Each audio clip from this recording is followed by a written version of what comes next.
Sobat Trader, kembali lagi di podcast Forex Impro bersama aku, Stefani. Kali ini kita kedatangan analis Java Global Future nih, Bapak Windu. Ya. Halo Pak, gimana Pak kabarnya? Baik, luar biasa, mantap. Nah, kali ini kita akan ngobrol-ngobrol tentang trailing stop. Ya. Oke Pak, pertanyaan yang pertama dari aku, trailing stop itu sebenarnya apa sih Pak? Trailing stop itu adalah modifikasi stop order, ya, yang mengunci profit itu pada stop loss-nya. Ya, itu selisih dengan pergerakan harga yang sedang terjadi. Itu trailing stop. Misalnya kita pasang trailing stop-nya nih 100 gitu ya. Itu kan berarti maksudnya selisihnya 10.0. Jadi kalau kita pasang trailing stop 100 itu terus harga bergerak nih 50 poin ke arah positif gitu kan ya. Nah, berarti kan stop loss-nya itu ketarik ke arah 40 pips. Ya, kan 40 dengan 50 selisih 10 kan? Ya. Jadi ketika berbalik harga kena stop loss, itu bukan di area yang negatif lagi, tapi di area yang positif. Yang harusnya tadinya rugi, stop loss-nya malah jadi untung kayak gitu. Nah, penggunaannya itu gimana tuh Pak? Gampang atau susah? Wah, gampang banget ya. Jadi penggunaannya begini ya. Misalnya kan kita biasanya pasang stop loss dan taking profit gitu kan di MetaTrader kita gitu ya. Ada juga sih yang nggak pasang stop loss-nya itu, tapi itu nggak masalah ya. Ketika kita pasang tuh trailing stop-nya di stop loss-nya, jadi kita taruh kursor kita gitu di stop loss-nya, terus klik kanan. Nah, ketika kita klik kanan itu muncul tuh tulisan trailing stop, itu kita pilih itu. Nah, ada pilihannya nanti 100 poin, 145 poin gitu ya. Itu maksudnya kalau 100 poin berarti 10 poin, 10 pips gitu loh ya. Nah, jadi kalau kita misalnya mau pilih 200 gitu, itu kan nggak ada pilihannya. Kita pilih custom, terus kita ketik 200, maksudnya 20 pips gitu ya.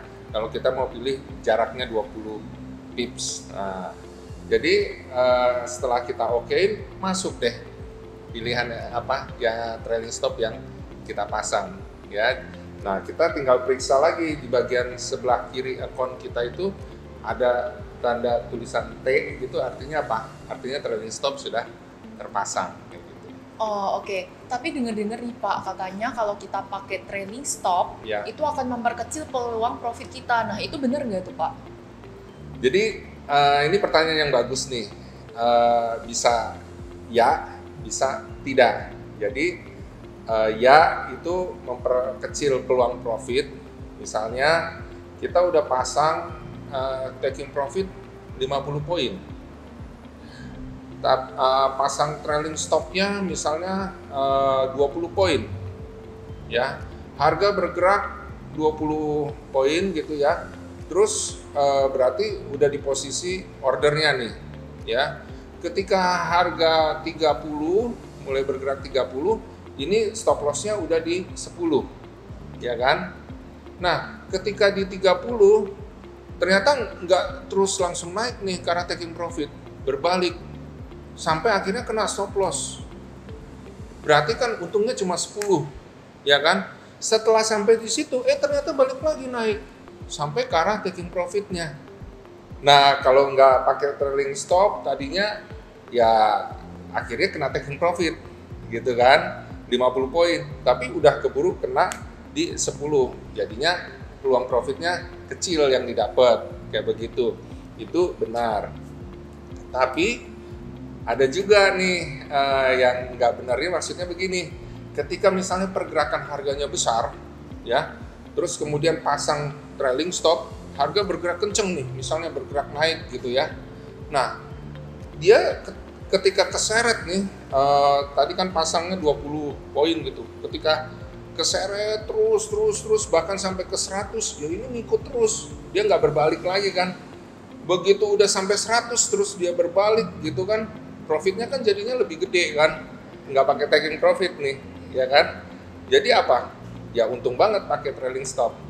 Nah, jadi memang harus lihat juga sih momennya untuk pasang trailing stop ini ketika kayaknya nih harga bakal bergerak kenceng gitu nih ya, itu kita pakai trailing stop mantep banget maksimal profitnya ya.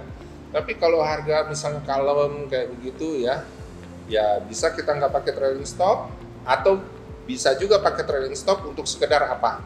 Ya paling enggak ngamanin lah supaya stop loss-nya nggak sampai ke area negatif.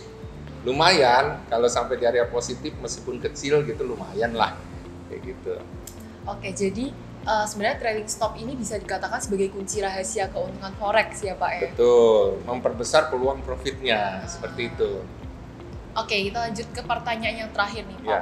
Dari tadi kan Bapak sebutin ada istilah stop loss. Nah, perbedaannya tuh apa sih stop loss sama trailing stop ini? Nah, kalau stop loss ini itu kan biasanya untuk membatasi kerugian. Contohnya kan terkadang kan kalau kita nggak mengawasi, kalau kita misalnya nggak pakai stop loss, ada tuh peristiwa orang melakukan trading profit terus gitu ya, nggak pakai stop loss gitu.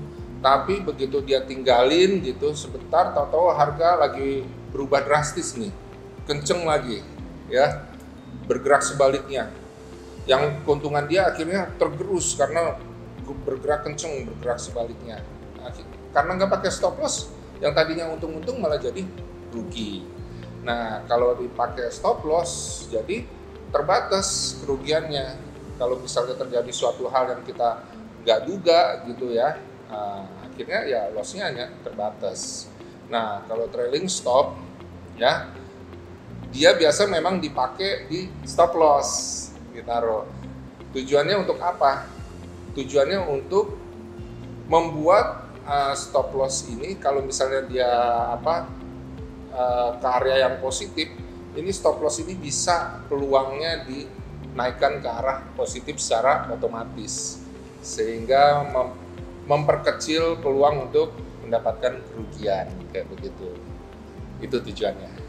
Oke, jadi penggunaan trailing stop ini ternyata sangat penting ya di dalam trading. Trailing stop sendiri ini bisa meminimalisir kerugian yang bisa saja terjadi. Betul ya Pak? Betul. Oke, terima kasih Pak Lindu Ya. sudah hadir di acara podcast hari ini. Ya. Untuk para sobat trader, jangan lupa like, comment, dan subscribe. Juga nyalain lonceng buat dapetin notifikasi kita mengenai podcast-podcast yang selanjutnya. Trade by yourself. And safe trading. Sampai jumpa. Sampai jumpa.